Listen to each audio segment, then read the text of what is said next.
Berrinsfield have used the turbine to put sustainability issues into learning, from foundation stage up to Year 6. Castle Vale's feeder schools don't have such a curriculum yet. They all know about, the recycling bins everywhere. They know about turning the light switches off. They know, and I've heard the children say, maybe, Mrs. Sides, you've opened that window and the heating's on. They know all about that sort of thing in school. So they're going to take those ideas into their secondary school. And hopefully take them into their homes. One of the things that I'm hoping for the future is that on Castle Vale, our feeder schools are going to be working to go green, and therefore our new intake of Year 7s, we won't have to teach them. They'll be teaching us the newest stuff, really, because it's been a struggle, particularly with our older kids. If we can get the primary schools and the secondary schools working together, the community will warm to that. Speaking with the governor's hat on, my immediate reaction would be yes, yes and yes, because everybody's a winner here. Mm-hmm. When we were discussing this before, we were looking at it simply and solely from an energy saving point of view. And when you look at it that way, it's a long-term payback. Oh yeah, definitely. And it almost doesn't seem worth it. But when you take into account the massive, massive educational plus that you're going to get, and bringing in the community and the primary schools, it really is worth it, isn't it? It's fantastic.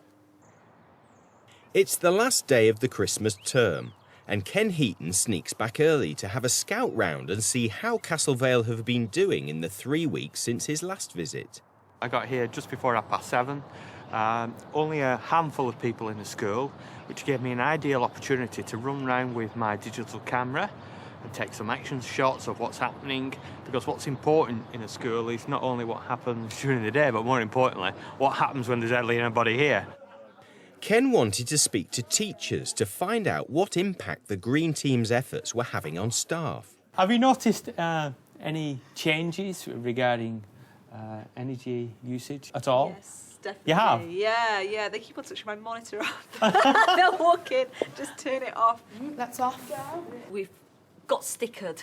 Yeah. Yes. After your last it all visit, helps. It all helps. The Green Team that are working with Mr. Kelly attacked the school.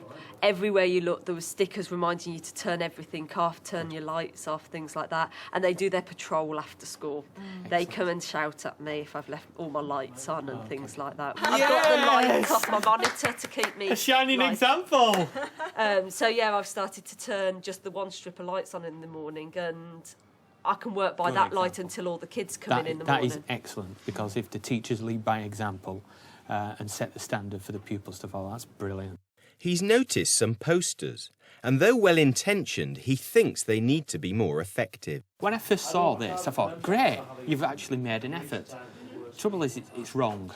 Energy awareness information has to be very to the point and very small. And on this one, we've got 4 or 5 different messages. And what I would like to see is just the top message: switch off your monitors. That is it. And you have that displayed for 6 weeks. And the reason why you have it for 6 weeks, you change it, because after 6 weeks it becomes wallpaper. No one sees the message anymore, and then you put the next message up and another. Right. So that will last you a long time. So it's about small one-liners, small messages, lots of fun cartoons, right location. So yes, 10 out of 10 for effort, but we can do better. Outside, Jordan was spotted behaving very strangely. Jordan, what are you doing?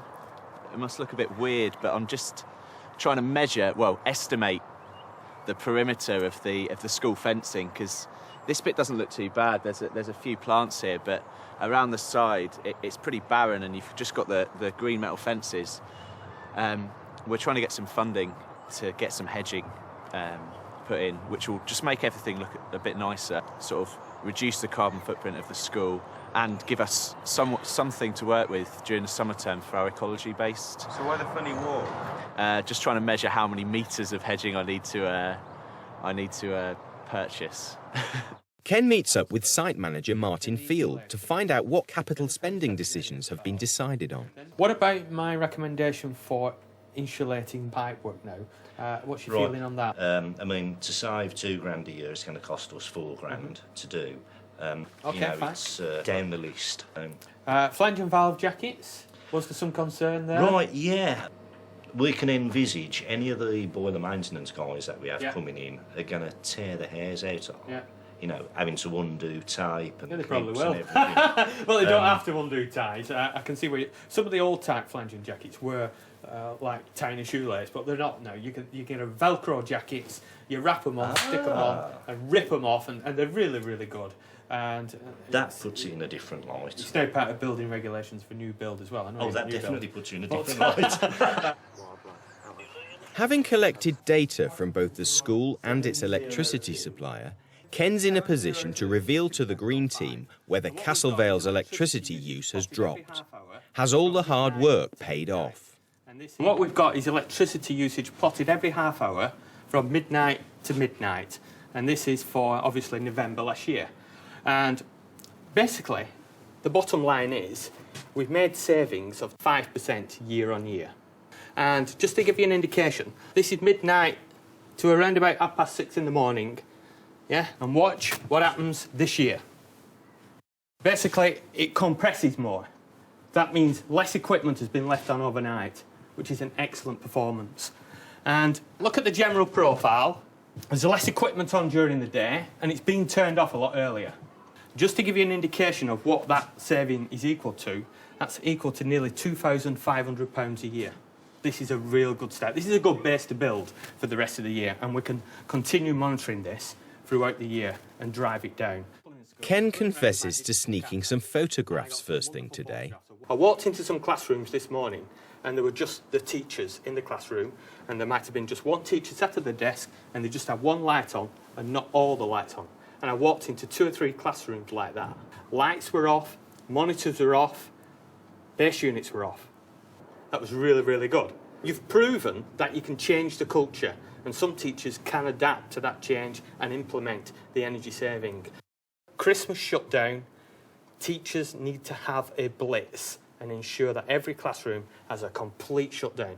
Because when we do this analysis in December, I want to see a fantastic drop down here. The question I'd have, Ken, is that we're clearly making a difference, but we're still using 20 or thereabouts. So where's that 20 going? Because it seems like an awful lot to be using overnight when nobody's in the building. Some security lights will be left on all night. I don't know whether closed-circuit television's left on all night. We know some PCs are left on all night. Let's check the photocopiers. Printers is another one. Catering equipment, how much refrigeration we've got in the catering side. Seems a very high percentage of It what is. might be a good figure It to aim is. at. That's right, yeah. For our overnight use. Yeah, typically I would expect 10. So Jordan's arranged for a turbine manufacturer to brief the team about the value of using a small wind turbine as an educational tool. This type of generator purely and simply charges a battery or a bank of batteries at either 12 or 24 volts. As the wind rotates the blades, it produces a current. Once the wind speed picks up, then obviously the voltage picks up and the output goes up with it. For one that would generate 230 volts, how much bigger than this would it be? Just over 2 metres diameter. And I think from the data it weighs 56 kilos. quite heavy. Which is very heavy. very heavy. Clearly, we're not going to knock a big hole in our electricity use by putting up a wind turbine, but I think there's a whole range of curriculum opportunities we can get off it. Maybe consider a weather station in geography or those kind of things as well. But yeah, from an educational point of view, quite rightly, you can buy small wind turbines that people in caravanning use, and you can site them, you can data log it, you can turn that into quite an educational project. Clive Owen does intend to buy a wind turbine for the Castle Vale site at some point, but he's bought into Ken's mantra and decides to keep focusing on the quick wins for now. Late afternoon on the last day of term, and the Year 9 Performance Assembly has a green theme. Sustainability issues have been brought into the music and drama curriculum. Electricity becomes so expensive that people can't afford to use it. Yeah, it's true. Paper's so rare that we have to pay a lot of money for magazines. Hang on, I don't want my future to turn out like this. Think green,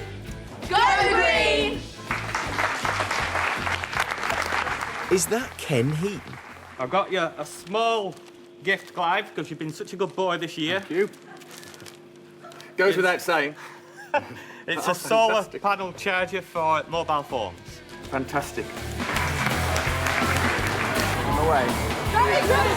Merry Christmas! It's been a hard slog to engage pupils and a very busy staff, but Castlevale has made decent progress towards a greener school in just 12 weeks. With expert help, they've carried out an energy audit to assess their failings. I don't think we're anywhere near to where we can be yet. But Ken's involvement has been fantastic. He's been able to give us some graphs, give us some numbers and really challenge us in terms of what we should be doing. They've organised a green team to plan and police change. We have done a lot in a very short space of time, and it has been tough at times. They've carried out zero-cost actions, which are saving cash that can be spent elsewhere. We can have short-term goals that we can aim for and complete, but everything we do, there's always going to be loads more to do. And they've started changing their behaviour and have marshalled people genuinely committed to going green. And Jordan's a great, lively, enthusiastic colleague, and I think his credibility with the students and with the staff has been heightened. So yeah, it's absolutely paid off for Jordan and for the school in that sense, and I think he'll forge forward very quickly from where he is now. To be honest with you, it's going to be really nice to have 2 weeks where I can only worry about turning my own light off and my own heating down rather than the whole school. For Jordan and his young colleagues, it's time for a well-earned Christmas drink and to look back on the journey towards a sustainable school. People didn't really understand what the point was at the start. People thought that my role was to actually go to their room, collect their paper and recycle it for them. My email box was full of people saying, I've got loads of paper, are you going to come and collect it? Are you aware how hated you were the morning after that first meeting when they went around and switched off everyone's computers and everyone lost saved work? And, I told them to turn the lights off, not just go around turning people's computers off when they were in the middle of planning lessons. Is it true though, Jordan? I've heard that you've actually asked for a photograph of yourself to be put next to our head teachers in the in the lobby. Green hero written underneath. The wind turbine being named after you as well. Or something. So how many lessons did you teach? 2, I think. The amount of times I've covered him. I've got to admit, when you said that you'd volunteered, I was like, are you mad? I don't know, I picked up straight away. It was, I mean, your first year of teaching is an absolute nightmare year as it is. But one thing I have noticed is it's established you as a new teacher to the school so quickly.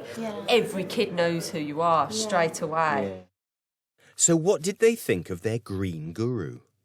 I really liked his message. You know, Clive wanted to buy a wind turbine and thought that was it. Ken straight away came and said, no, do the boring stuff first. And that was it, because it sort of made us think about things that can make a real difference. It's just his enthusiasm was sometimes a bit much at 4:30 on an afternoon. I've got the light off my monitor to keep me... A shining example! And perhaps some of Ken has rubbed off onto Jordan.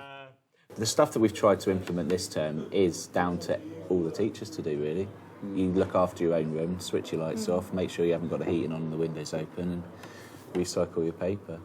Maybe Ken Heaton's left a little bit of himself with all of us.